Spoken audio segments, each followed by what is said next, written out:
No, I didn't upload a previous review by mistake. Yes, this is going to be a little bit deja vu for you guys because I've already reviewed Titan's Return Blurr. But I just got this one in the mail. I'm kind of excited to talk about it, so let's just call this a bit of an experiment to see how Hasbro and Takara do the same mold in their own unique ways. So today, we're taking a look at Legends Class Blurr. This is, of course, the Titan's Return mold completely done up by Takara, and Takara means let's make it as show accurate as possible, and indeed, that's what we're getting here. Gone is the muted metallic blue of the Hasbro release. No metallic in this whatsoever, actually. It's glossy and flat color, but it is definitely trying to replicate the look of the cartoon in doing so. Lots of sky blue plastic creating the bulk of the vehicle, and of course you have these nice rich blue highlights all throughout, trying to recreate as much G1 detail as possible, all looking very clean, very crisp. It's extremely well done paint, very clean lines all over. This is such a nice look. It's such a more vibrant vehicle than the Hasbro version. Hasbro version already got sacrificed to eBay, so I can't compare it. But offhand, like, even if you remember the last review, this is night and day difference. And man, wait till we get to the robot mode. So yeah, if you hadn't seen the previous review, or you just clicked on looking for the Japanese one, he is a very accurate recreation of his G1 self. The first time, I think, since G1 they've actually attempted to get Blurr right, and it is a really good job of that. Now, he does have wheels, so he's not the exactly the hover car, but they're hidden down here rather than the big tires hanging off. So you do get the hover car look, even though you get actual toy car functionality out of him, which is always a nice thing, isn't it? So you do have this nice futuristic speedster just looking so clean and smooth. One of the things I still like about this is how everything kind of flows. Look at the curve from the rear all the way to the front. That is so nice. He looks like just such the aerodynamic bullet of a vehicle. Really love this. Now, I will tell you guys, there are a few little things about, as I remove the gun, there are a few things that are a little bit off. Like the hinges here that are just part of the mold sprue, they just have to be that shade of blue, so that's a little bit off. So is this piece here. You'll also note this is closer to how he was depicted in the movie, because in episodes of the G1 show he had a bit of extra blue around the front of the vehicle, and I don't think I would have minded that, because I do like this deco that they have going. It kind of replicates like anime speed lines. It gives him this look of going really fast because it's Blurr, and that makes sense. That I don't think I would have minded, but it is still entirely accurate. What I can successfully nitpick are the thrusters in the back, which typically are painted or colored blue in the cartoon. You can see here the fake ones that we're going to see, the fake thrusters on the toy, as opposed to these completely real thrusters back here. The real one, or the fake ones here, that will be the shoulders, are painted correctly, but not the ones in the actual vehicle mode. So that's a little bit disappointing, but it is such a minor nitpick. Everything else is done so nice on here. Now, because it is still a Titan's Return play pattern, you do have certain elements, like the little pegs here that Titan Masters can ride on, so he can accommodate 2 of them. And it still sounds strange and very bizarre that a vehicle that can go 800 miles per hour just have 2 guys just standing on top while it speeds along. But that's just how it goes. Speaking of, he does of course come with the Titan Master, which thankfully I don't have to remember the name of because he doesn't have a name. Remember, in G1, Blurr was a Target Master, and of course this has absolutely nothing to do with his Target Master. It's actually the Stylor Headmaster that Chrome Dome has, just remolded a little bit to match Blurr instead. The difference here, though, again, night and day. The added paint really makes this guy stand out and gives him a little bit of identity, rather than just being that weird little accessory that comes with Blurr. Now, typical, he's the same mold, so head bobbles on the ball joint on the neck. Very tight ball joints here on the shoulders, but very limited movement still. And then, yeah, the double hinge that is all of his leg articulation. Pretty simple. Not a whole lot to write about. On the other hand, we do have a few other things we can do. For starters, to start the transformation, I can go ahead and, at least I can attempt to. No, actually, hang on. This is better demonstrated with transforming him to robot mode first. Let's just go ahead and get him underway, shall we? Okay, yeah, we shall. Gonna get these big sections unclipped.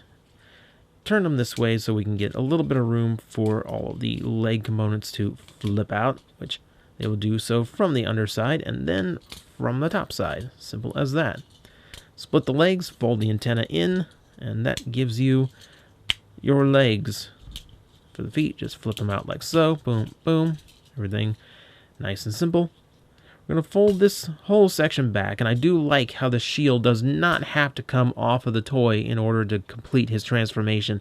It's all one unit if you want it to be just a little less parts for me. That's really good attention to detail.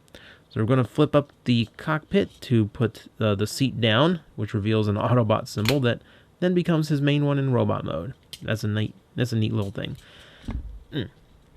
Now we're going to have to unclip the shell here to fold to the back. It's about the only little bit of a shell the guy's got going in his vehicle mode.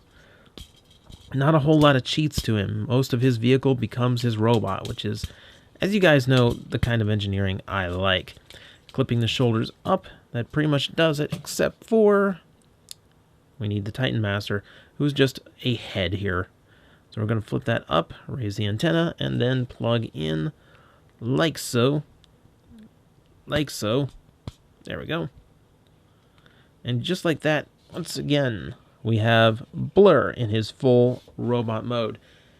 Now this is night and day. This is such a drastic difference from the original design, from the original Titans Return toy. Absolutely incredible job by Takara creating him. As always, we start with a close-up of the head, which is undeniably Blurr this time around. Very nice. See, just in the face color alone is such a huge difference from the original. This one really gets the character off, right down to that tiny little paint app of yellow right there on the crest. I will say the antenna is supposed to be light blue, but that's just the way the mold sprues worked out, and I can imagine there's not a whole lot of room in there to paint that particular piece up.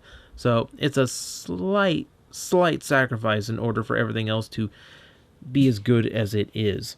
Now, of course, the original Hasbro version I questioned greatly because they went with this all metallic blue, all muted blue look. There's extremely little variance in him. Here, not the case. The sky blue and pure blue are working together very well here. Very dynamic look, as well as some hits of white here and there. It's trying to follow the original molding of the toy and still kind of come close to how it looked in the cartoon. And of course, it's got things like the thruster kibble on the side that you can't really do anything with, but at the very least, you know, it doesn't look bad here either.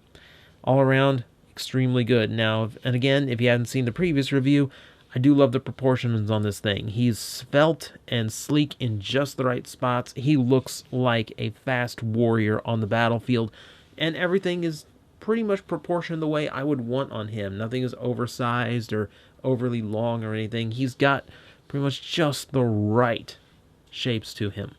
A lot of new molding details come out in this mode. You can see a lot of tech kibble, or greeble, I guess, going on along the sides, as well as there in the midsection. A little bit of tech detail going all throughout the toy in every little facet. Lots of little molding around here. Nice job all around. Still really like the overall effort that went into this sculpting. And now that it's in the right colors, it's so much better. It comes off so much stronger. I even love this. I love the idea of just like keeping the Autobot sigil right there on the top of the seat, just so it could form right there in the perfect spot. That's such a clever little bit of detailing. All around, extremely good. Now we can also, of course, remove this, and that becomes the shield that is one of the traditional accessories of his G1 vehicle mode, i.e. the thing that always gets lost and the thing that makes him so much more on eBay. But he also has this little thing that flips out, which turns this into a sled. And with that, we can mount the vehicle. We can mount the gun the same way it was in the vehicle mode to create this little attack sled that the Titan Master figures can ride in. There's a little peg down there that'll hold them in place. I like little things like this to add some added playability and some interactivity with the little Titan Master figures. It's a shame. A lot of these Takara figures are coming with Titan Masters with their little vehicles. I would have liked to see Blurr come with one too, but alas, he does not. He just stands as Blurr. But in this case, that might not be the worst of things. So we'll go ahead and make him a righty as far as the gun goes, and we will mount the shield to his arm. It's not my favorite use for it. I kind of prefer to let it sit on the back out of the way, but you can't really argue. It's leaving in the G1 features, so that's not a bad thing. You see, without the shield plugged in, man, it is such a clean bot. So let's go into the articulation just to see how things worked out. Of course, ball jointed head with the neck as it is. Nice range, nice little tilts here and there to give him some expression. Shoulder's pretty good. It's ball jointed, but it works. Oh, it's not ball jointed. It's actually pinned in. I might have made the same mistake on the last one, I think. But it does have this extra hinge here in the torso, as well as the I keep saying ball joint. The swivel here in the bicep, all the way around, 90-degree elbow, as well as a wrist rotation. Moving all that down, waist works pretty well, like that. Here's the ball joint. It's in the thigh, and it has a good range of motion to it. A little bit of stubbornness in some positions, but nothing too terrible. Thigh swivel works great. Knees a little bit beyond 90, and not a whole lot to do in the feet because this is pretty stiff all the way around. And that's another noticeable difference, and it's one of the tangible elements that I can't really demonstrate for you guys. All the joints on this guy feel so much better than they did on Hasbro's release. Hasbro's was okay. It held its poses, and it's not even enough for me to complain about, really. But man, this one is just so nice. All the joints have great tolerance. All of them hold their positions outstandingly well. This guy is just solid in all kinds of ways. He just feels like a categorically better toy as a result. I know it's the same plastics, and I know it's the same mold with the same hollowed out bits that so many people hate. Okay, fine. But man, just the fact that the joints all work so much better and all of them are so much tighter just makes sure that he just feels like a better toy to play with, which is outstanding. It's a really good show of what Takara considers a quality toy. Excellent job. So that, my friends, is Legends Blurr. This is the Blurr I have always been waiting for. The colors are spot on. The vehicle mode is awesome. The robot mode is awesome. Everything is pretty much the way I had always wanted a Blurr toy to come out. After so many instances of, well, we can't release a character with just one color shades, or we can't release a toy that has we need a realistic vehicle mode. We're finally past all of that to the point where we can get toys like this, and it makes me so happy. No more substitutes, no more stand-ins. This is the real Blurr. And until we get a masterpiece version of him, and let's face it, we're going to be grandfathers, we're going to be grandparents by the time we actually get Blurr in Masterpiece.